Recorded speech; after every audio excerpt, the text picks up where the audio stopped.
bilang pagpapaigting sa kampanya kontra iligal na droga sa rehiyon ng Cordillera. Tinatayang nasa mahigit 1 milyong halaga ng fully grown marijuana plants ang binunot at sinunog ng kapulisan ng Kalinga sa isinagawang marijuana eradication sa Tinglayan, Kalinga nito lamang ika-29 ng Agosto taong kasalukuyan. Ayon kay Police Colonel Gilbert Fatiague, Provincial Director ng Kalinga Police Provincial Office, matagumpay ang operasyon dahil sa pinagsanib puwersa ng mga operatiba sa pangunguna ng Provincial Drug Enforcement Unit, Provincial Intelligence Unit ng Kalinga PPO, Tinglayan Municipal Police Station, RMFB 15 at PDEA Kalinga.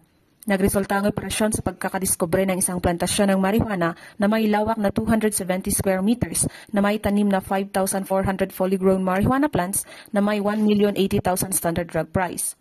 Bagamat walang nahuling cultivator, binunot at sinunog ng mga operatibang pinagbabawal na tanim sa mismong lugar at kumuha ng sapat na sample upang isumiti sa Kalinga Provincial Forensic Unit para sa karagdagang pagsusuri.